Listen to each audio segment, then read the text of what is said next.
Okay, so this is the President's Report 2020 for the Windermere Oaks Water Supply Corporation, presented by myself, Joe Jimenez, the President.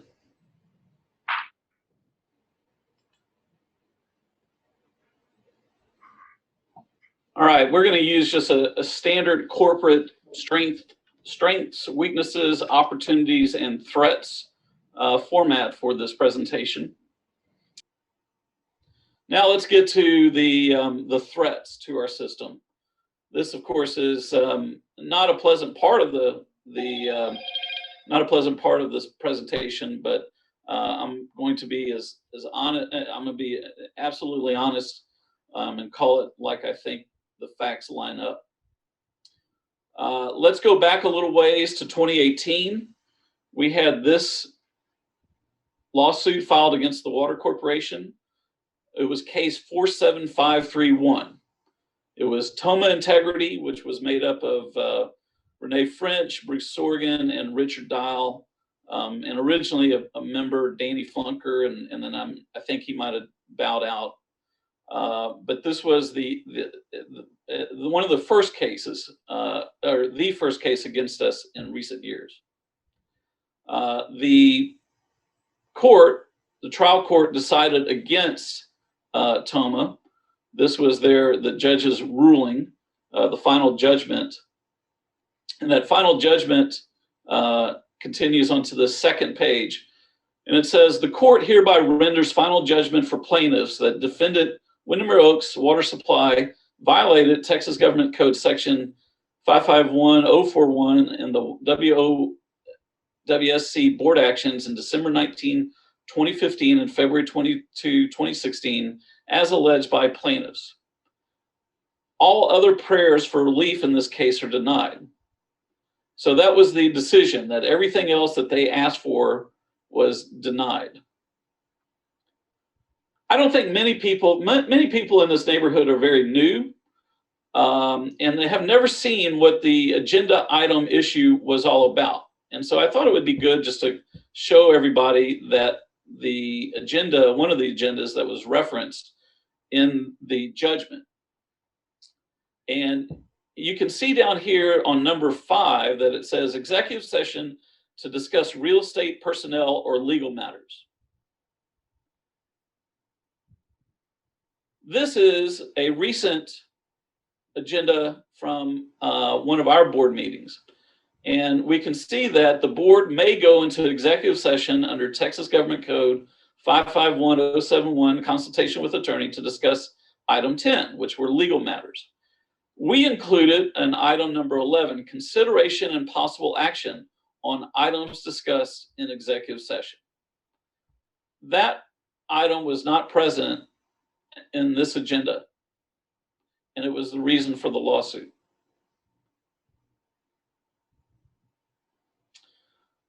This is just the appeals court that decided that the trial court's decision was correct, and the appeals court affirmed the judgment of the trial court.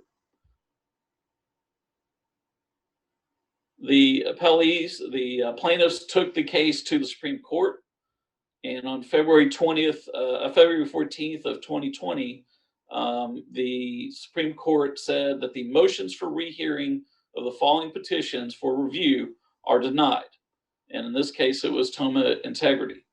So on February 14th, that case of 2020, that case was ended. That was 47531. It lasted from April 2018 to February 2020. Estimated total cost was $80,000 for filings, board updates, everything that had to do with proceeding and succeeding on that case. And that's an estimate. That's just an estimate. It's really difficult to piece together so many things over time and exactly what the attorneys were doing, but for individual cases. But that's a pretty good estimate about the cost to our system. Personally, I have concerns about the allegations in the lawsuit, which claim that no one knew about the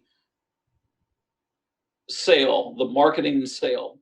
And these are minutes from the Spicewood Pilots Association annual membership meeting. And these were in May of 2015. And the minutes from that board meeting say, on the topic of the WOWSC, the property that they own adjacent to the hangar community is now being marketed for sale. So we've learned through discovery that the plaintiffs were in attendance at that meeting, and people knew about what was going on with the water company at that time. Last year, I described the next set of slides as a nuclear bomb that was lodged on our water corporation. I'm going to tell a little bit more about that now. In 2019, we were in 2018, I should say, a new case started. Now, remember that in 2018, they'd also started 47531, and this was a case 48292 that was filed by F Hangar Operations, Lawrence French, Patricia Flunker, and Mark A. McDonald versus Friendship Homes and Hangars in Burnett County Commissioner's Court. At the time, the water company was not a named party to that lawsuit. But things changed in May of 2019 when the plaintiffs in the 47531 intervened. Actually, Renee French was in original plaintiff to 48292, and he was joined at that time by John Richard Dial, Stuart Bruce Sorgan, as representatives for Winnebago Supply Corporation versus the corporation, Friendship Homes and Hangars, and 5 board members. This is Public Information Act request from 2019. And we can tell from the timestamps of when those Public Information Act requests came in that many of them were from the plaintiffs: Renee French, Danny Flunker, Dick Dial, Renee French, Bruce Sorgan, all before that May 2019 filing of 48292. In my opinion, they were using the PIA request to get information for their filing.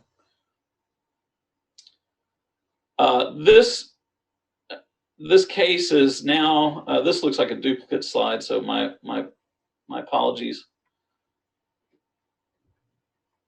That's a duplicate as well. All right, so we're still in 2019. In 2019, October 2019, at the same time that we were voting on the LCRA grant, there was a petition for removal for the board for me. Quite honestly, it was me, and that was another legal challenge. We were also working on a mediated settlement with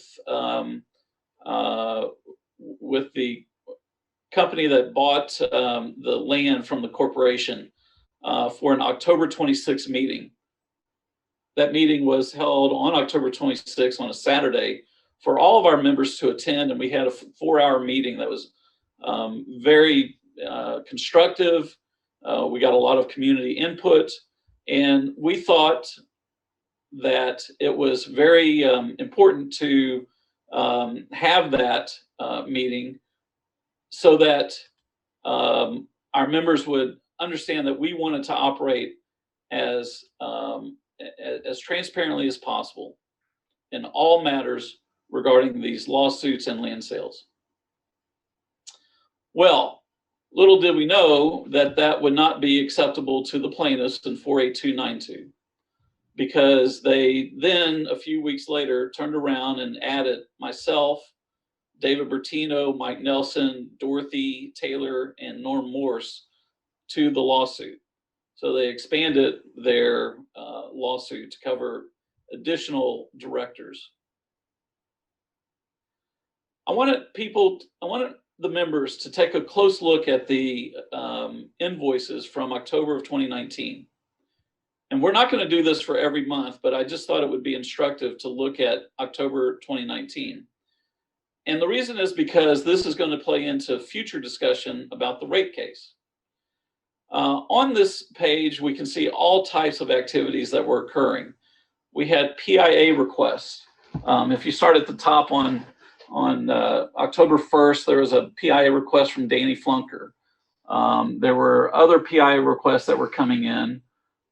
We were working on an agenda for the October 26th meeting. We had some appeals that were at the AG's, at the Attorney General's office. We were working on how to structure the board meeting and mediation. So there were many things that were, actually the mediation I think had already occurred, but we were working on many things. And this was in early October, and we can see here in the middle part that all of a sudden there was the recall petition that was then added to the workload of our attorneys.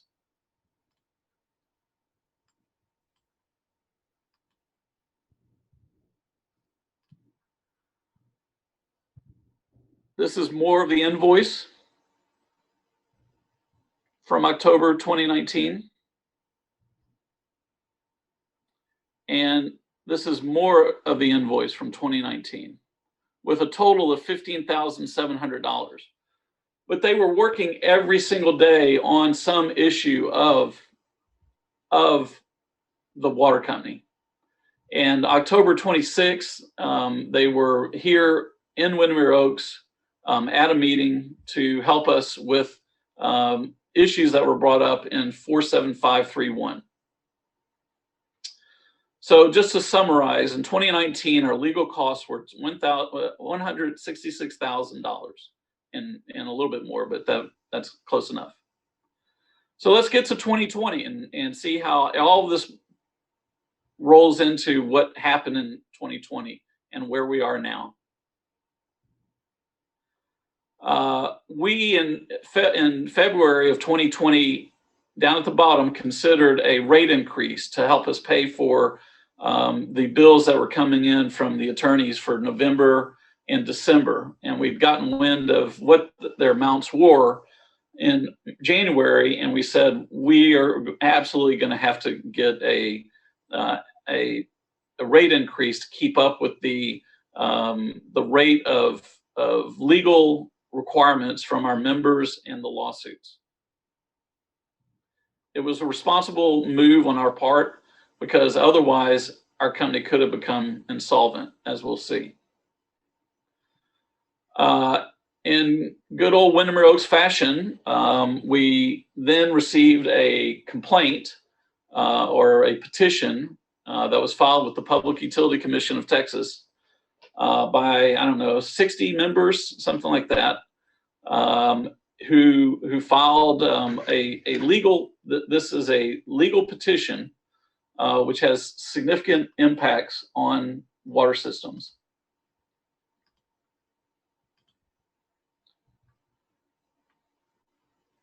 Many people have never seen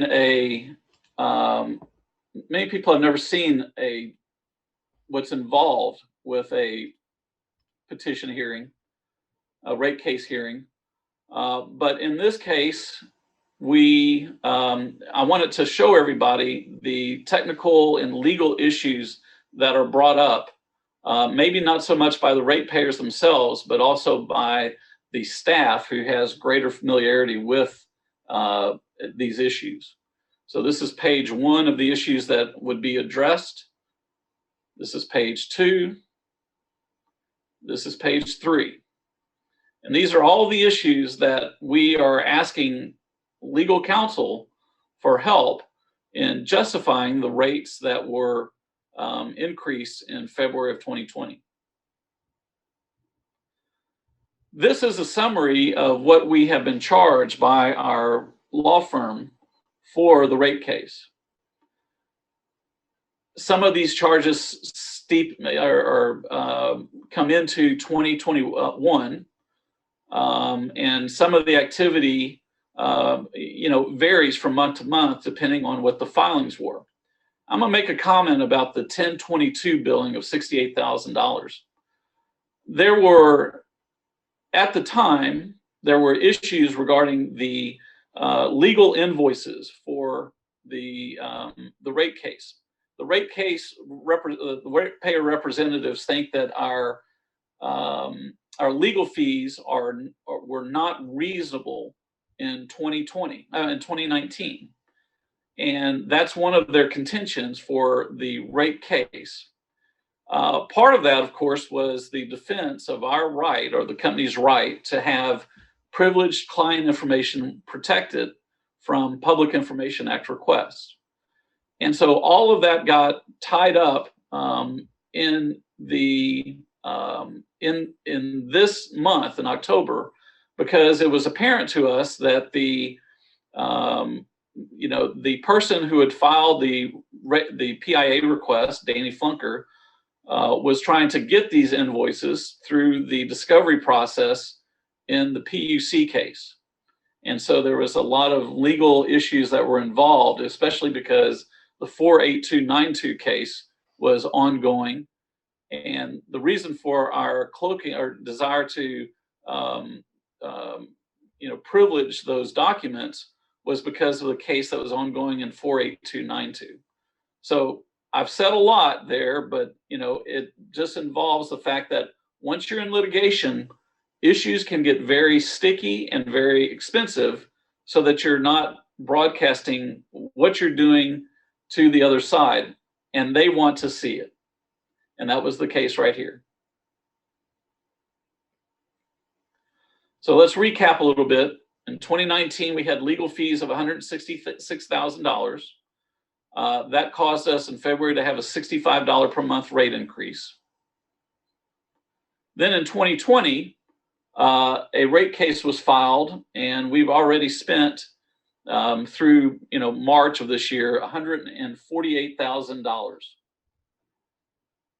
on just that case alone.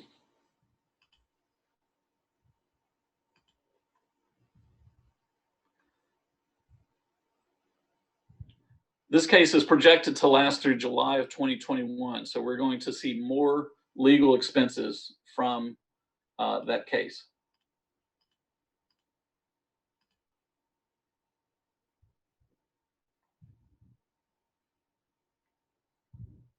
Excuse me for a minute, I'm trying to manage some things that are coming on the Zoom call, so bear with me. All right. So let's go back and realize that where we are right now with regards to 48292.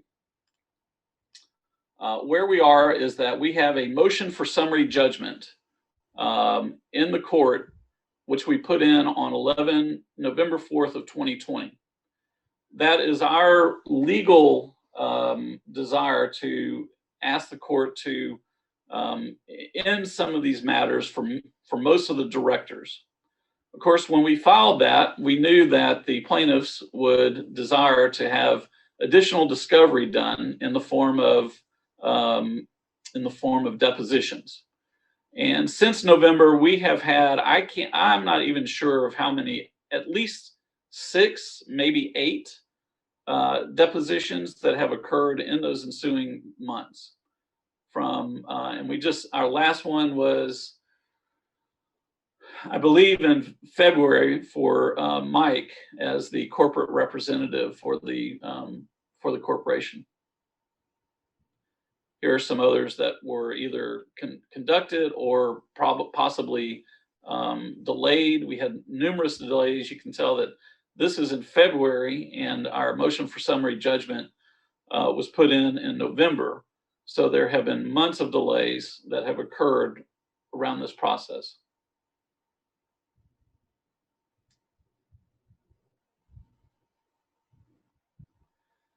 Now, I mention all of that just to say that those are all legal costs that we were incurring in 2020. These, again, are legal costs that we were incurring in 2020 as well, which were the Information Act request. Information Act requests, not all of those are referred to the attorneys, or they are at least scheduled with the attorneys, but they sometimes are, sometimes we do ask for advice on certain elements of requests as to whether they can be released or need to be redacted or what have you.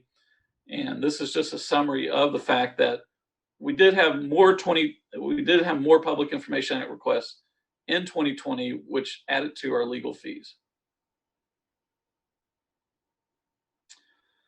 To look at our legal fees in 2020, I wanted to pull up this little chart that shows what our legal fee expense rate has been growing at, and why we had to increase rates in 2020. Our legal fees were very modest, low in 2017. When that first lawsuit came up in 47531, the firm spent $37,000. In 2019, it spent, probably another $30,000, $50,000 on, $40,000 on that appeal.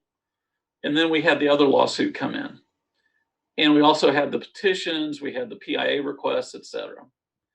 And then we just got through discussing all of the different things that we have been paying for in 2020, the PIA requests, the 48292 case, some of the 47531 case, and the PUC case. Oh, and we also had a petition drive that I'm not going to, to go into and didn't address in this presentation, but even that costs additional legal fees. So let's do a quick summary here. 2020 legal fees. The amount paid in 2020 was $240,000.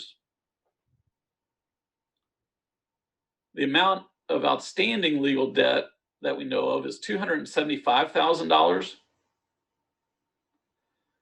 We do anticipate insurance coverage for the directors and officers of in the lawsuit. I want to talk about the fact that I said that that lawsuit 48292 was a nuclear bomb on our corporation. The way that it was structured between the corporation and the directors required separate legal representation for the different groups. And it could even have required individual representation of the current and former directors. The good news is right now we think that we have submitted to the insurance company a number of at $218,000, which we believe they should cover. And we think that that is going to grow once they address the coverage issues. And that will help us with some of these outstanding bills.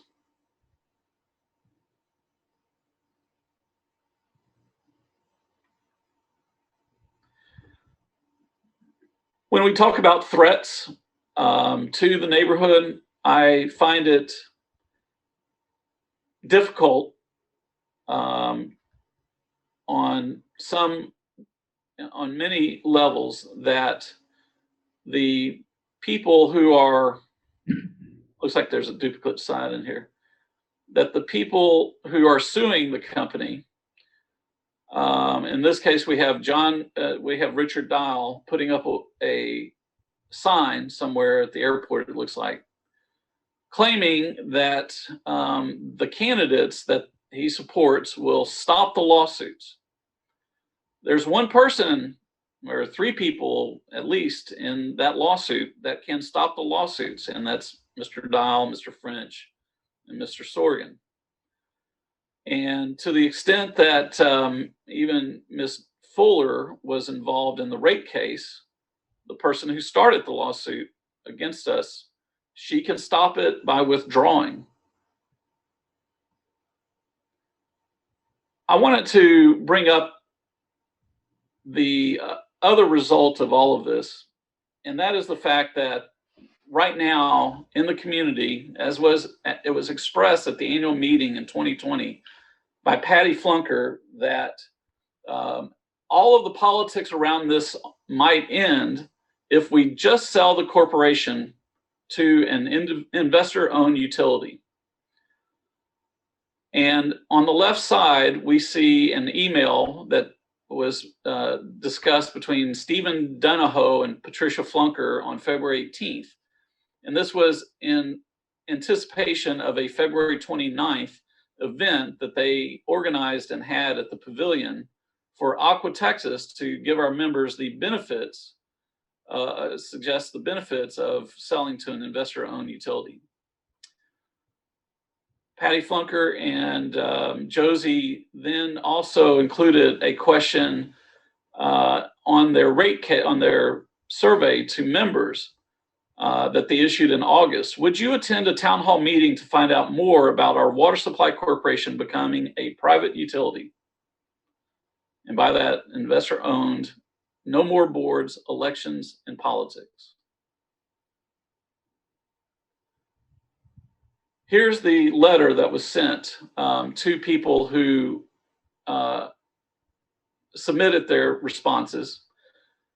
I'm not going to read every word of it, but I do want to bring out one particular part of what was said in that. Based on the results, it is apparent that most customers and members would like to get more information about becoming an investor-owned utility. Moving forward, we plan on organizing a town hall meeting for this purpose, and we'll update you with possible future dates. This was at the bottom of the email that we just looked at.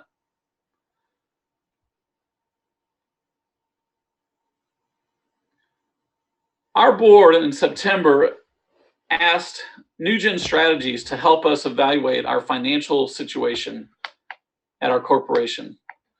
And the information was that we have done very well given the considerations of the lawsuits that have been filed against the corporation.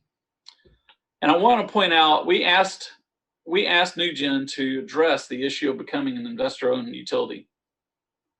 Here's what they said.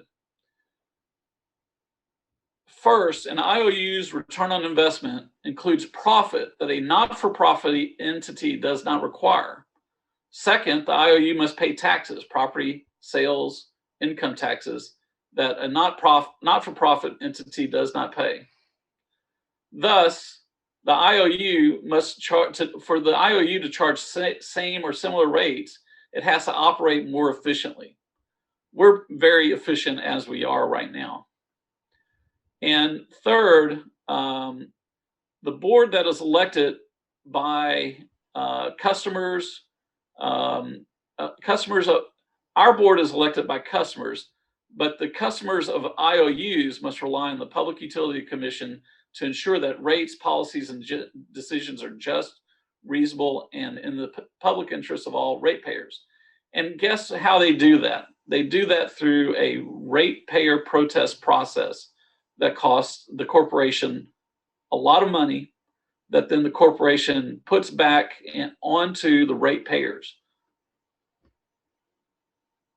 In my opinion, I don't think it's feasible or correct or the right move for us to become an investor-owned utility.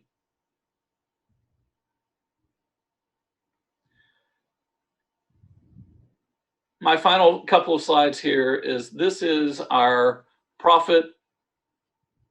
This is our profit and loss budget performance from 2020.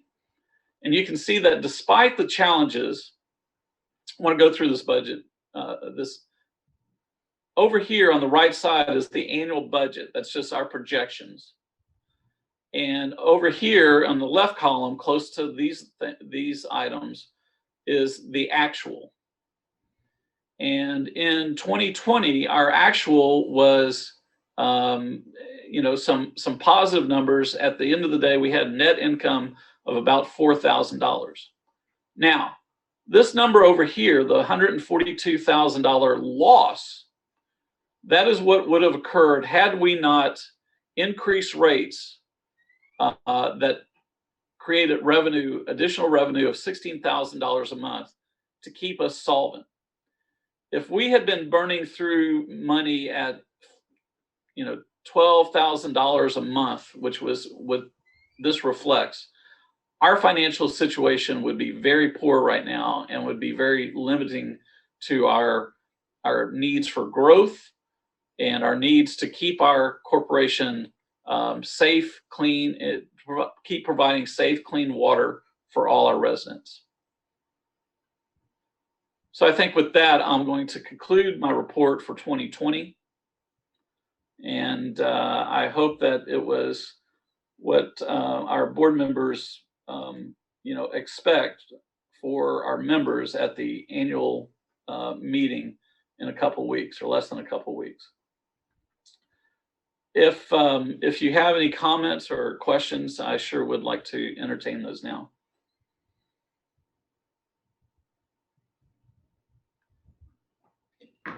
Joe, I would like to make just one small comment. Okay, good. When you talked about the sale of the property, you said that funds could be used to reduce the legal fees. And that's actually against the recommendations from our financial recommendations, because legal fees are considered an ongoing expense and should be paid for by current member fees and not through a loan or things of that nature. Or sale proceeds? Yeah, the sale proceeds probably should not be used for going towards legal fees. Okay. I mean, some of the sale proceeds from future sale of airport property, to me, go to address the infrastructure clarifier, that kind of stuff. Yes. And I think that's what I indicated to John DeLuca in terms of supporting our reserves. But you made a comment during your presentation. You're absolutely right, and I'll take that out. And Yeah. that's the point I wanted to correct, was the point you made in the presentation. I will take that out. Thank you.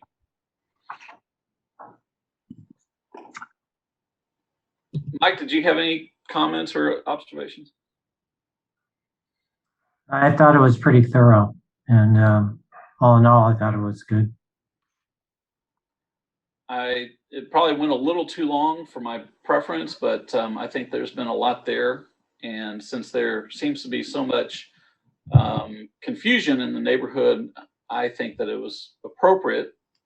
And as I stated, I do not think that our interests lie in selling to an investor-owned utility. I'll relate to you one. So, Go ahead. one other thing during your presentation, I think it's important to mention that in terms of the rate analysis, the board approved a rate based on the rate analysis that was done by Texas Rural Water Association. They provide that service to us for free to do the rate analysis. And I think it's important for people to know it's not just the board going, oh, let's, throw a dart. They take the cost involved and they come up with the number to tell us what our rate could be based on our expenses. Great comment. I can roll that into that part of the conversation. And, that is what Mike and I have been working with the PUC on, is how to correct our